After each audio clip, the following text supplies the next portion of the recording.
रोनिकाटा ओनसोलनि थाखाय मोनसे गाहाम खौरां आरो खोब गोजोनथाव बाथ्रा जे दिनैहाय स्टेट बेंकनि मोनसे ब्रान्चआ बेवहाय खुलिबाय आरो स्टेट बेंकनि ब्रान्च मोननो थाखाय बा बेंकनि ब्रान्च मोननो थाखाय बृहत्तर बे रोनिकाटा ओनसोलनि रायजोफोर लुबैबाय थादोंमोन। ओरै दादगारिनिफ्राय लानानै सातिपुर, रोनिकाटा, गुरुबासा, बेंटल बे बिराद गुवार मोनसे एलेकायाव खुनु बेंक गैयामोन। मोनसे समाव दङमोन, नाथाय दिनैहाय 32 बोसोरनि उनावहाय बे बेंकखौ दिनै मोननो थांबाय। गतिके रायजोफ्रा खोब फुरथि जादों, दिनै बयबो बाहागो लादों, खोब मोजां जादों आरो बेंकनि गेजेरजों जौगानाया जागोन। बिटिआर सुक्तिनि गेजेरजों सान्थि फैबाय।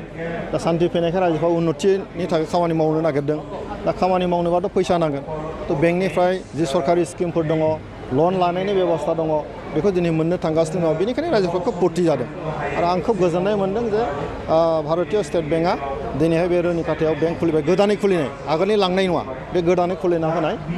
दिनै गासिबो बेंकनि बिथां अफिसारफ्रा बाव फैनानै बाहागो लादों। जों बयबो मदद होलायलायदों, खोब गोजोननाय मोन्दों। आं मिजिंथिदों रोनिकाटा ओनसोलनि गासै रायजो राजाफ्रा बेजों लाब जागोन आरो बे बेंकखौ गावनिनो बेंक हिसाबै जोंनि आइ आफा रायजोफ्रा बयबो जोथोन लागोन होननानै आं मिजिंथियो। सार, दिनैसिमनि दादगारिसिम थांनाय लामाया मोजाङै जाफुङाखै सार। बियो सामथाइबारिनिफ्राय गेलेमफुसिम जे थांनाय लामा, बेयो मोनसे नेसनेल लामा, नेसनेल हाइवे जानो थांगासिनो दङ। बे प्रक्रिया फ्राय सोलिगासिनो दङ। दा जिखिनि गाज्रि थासारि जादों बेनिबो मोनसे रिपेयारिं दा सोलिगासिनो दङ। सामथाइबारिनिफ्राय सान्तिपुरसिम फ्राय जाबायानो, माखासे लामा दंबावो।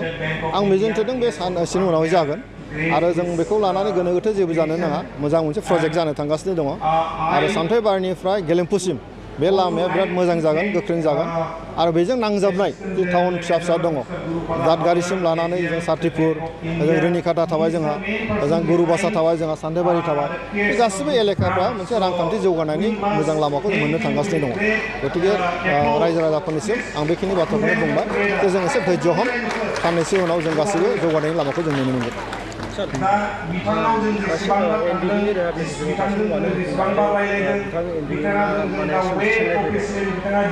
बिटिआर एकर्डआ 2020 मायथाइनि 23 जानुवारियाव जादों। बे एकर्ड मथे एनडिएफबिनि जे केडारफोर दङ, रियेलाइजेसना जानांगौ। बेनि प्रक्रियाया सोलिगासिनो दङ, माखासे अलरेडि मोनबायबो। दा बेवहाय मोननै केटेगरि दङ, जे मोनसेया जाबाय मा डाइरेक्ट केडार एनडिएफबिनि, माखासेया जाबाय सिम्पेटाइजार। दा एनडिएफबिआ जिफोर लिस्टखौ होनाय जादों आसाम सरकारनो, बे लिस्टखौ स्क्रुटिनि खालामनायनि माखासे नेम निथि दङ। बेयो माखासेया जाबाय, माखासेया खालामगासिनो दङ। दा माखासेया मोनबाय, दिनैसिमथ' मोनि खोथा गैया, नङा होमबा? थ' गतिके जों एसे धैर्य हमलायनांगोन। बेयो जागोन, जों बुंबाय थादों रिहेबिलिटेसना जाजोबगोन, खालि केस बाय केस माखासे केटेगरिखौ स्क्रुटिनि खालामनानै होलांनायनि बेबस्थाया जागोन। गतिके बेखौ लानानै जोंनि गेजेराव गोनो गोथो जेबो जानो नाङा, जों गाज्रि सावरायनो नाङा। जोंहा मोनसे दायित्व दङ, सुक्ति जाबाय, गभर्नमेन्टआ मोनसे दायित्व दङ, बिटिआर सरकारा मोनसे दायित्व दङ। बे दायित्वखौ पालन खालामगासिनो दं। दिनै मोनसेनि उनाव मोनसे खामानि मावबाय थादों। जों माने सुक्तिया जाफुंनांगौनि बाथ्रा दङ, फार्स्टिं केडारफोरनि रिहेबिलिटेसननि बाथ्रा दङ। खालि केडारफोरनिल' नङा, बेथ' केडारफोरनिल' बाथ्रा बुंदों, नङा होमबा? जोंना केडारफोरनिल' बाथ्रा नङा, गोबां जोंनि गोरिब गुन्द्रा दङ, आन्दलनाव गोबां खहा जानाय मानसिफोर दङ। बेफोरखौबो जों गासै समावनो जौगाहोलांनायनि माखासे प्लेनिंखौ बाहाय खालामबाय थानाय जादों। गतिके जोङो बिटिआर ओनसोलनि जौगानायनि बाथ्रा सावरायनायाव आं सानो जों बेवहाय बारा सोरबा एनडिएफबि, सोरबा एबसु, सोरबा माबा, बेखौ बारा बोखावनानै जों रायलायनो नाङा। एन्टायार बिटिआर एलेकायाव थानाय रायजो राजाफोरनि जौगानायनि थाखाय जों समानै लांनांगोन।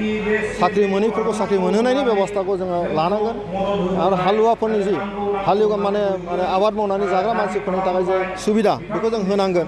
फारफ्रोमबो बिथिंजों जों जुदि मावलाङोबासो जोंनि गेजेराव मोजाङै जौगानाय फैगोन। बेनि थाखाय एसे सम नांगोन। गतिके प्रमद बर'नि दैदेननायनि जि सरकार, दा बिजेपिजों लोगो नांनानै जों सरकार सालायबाय थानाय जादों, बे माखासे प्लेनिंफोरा दा सोलिबाय। बोसोरसे थांबाय, न' दाउट, बेयावबो जों कर'ना लोगो मोनबाय। माखासे खामानि मावनायाव एसे टाइम लायो आरो बे गोदान सरकार फैनाय हिसाबै गोदान सिन्था थायो, गोदान मोनसे एरेन्जमेन्ट थायो। बेफोर मावनायाव एसे माने टाइम लानाय जायो। गतिके बेखौ लानानै आं सानो रायजो राजाफ्रा भुल बुजिनो नाङा आरो बेखौ लानानै जों बेले बेजे बारा रायलायनोबो नाङा। मिडियाफ्रावबो जों बारा नेगेटिभ जों सेन्स लानो नाङा। आं बयखौबो खावलायगोन जोंनि रायजो राजाफोरखौ जे जिहेतु 1.5 बोसोर जादों, जोंहा मोनसे थांखि दङ, जों बेखौ मावलांबाय थागोन। नाय एटलिस्ट 5 बोसोरखौ रायजोफ्रा होबायब्ला 5 बोसोरखौ नाय, बिनि उनाव जुदि गाज्रिबा जोगारदो, मोजांबा बर'फिनदो। गतिके गणतान्त्रिक भावे लामाया दङ, बे बिथिंखौ नोजोर होलां। नमस्कार, मैं आर.एस. रमेश, भारतीय state bank local head office Guwahati से आज आया हूँ। हमें अत्यंत प्रसन्नता है कि हम 42nd ब्रांच ये बोंगईगांव रीजन में आज रुनिकता में खुल रहे हैं। ये शाखा में ये विशेषता है कि पार्लियामेंट स्ट्रीट न्यू दिल्ली में जो सुविधाएं हैं वो यहाँ भी है। मुंबई में जो सुविधाएं मिलती है ये रुनिकता जनता को पूरे सौलभ्य हम ये शाखा से देते हैं। जैसा आप पूछ रहे थे कि भारतीय स्टेट बैंक की क्या क्या स्कीम्स है, आदरणीय प्रधानमंत्री जी जो PMMY प्राइम मिनिस्टर मुद्रा योजना, प्राइम मिनिस्टर एम्प्लॉयमेंट गारंटी योजना, स्टैंड अप इंडिया योजना, एग्रीकल्चर इंफ्रास्ट्रक्चर फंड AIF, प्रधानमंत्री के पूरे स्कीम्स जो है आज़ादी की अमृत महोत्सव और आत्मनिर्भर भारत के अंतर्गत जो भी लोन स्कीम्स है, ये पूरे लोन स्कीम्स ये शाखा से आप सभी नागरिकों को मिलेगा। आज से मिलेगा। आज ही हम 2 मुद्रा लोन दे चुके हैं।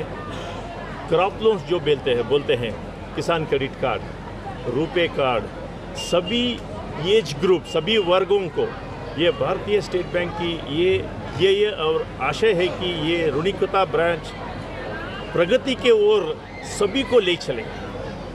सेल्फ हेल्प ग्रुप को जो वुमेन एम्पावरमेंट के लिए हम भारतीय स्टेट बैंक की तरफ से लोन्स देते हैं और हम बच्चे लोगों को भी हम एजुकेशन लोन भी देते हैं ये शाखा से।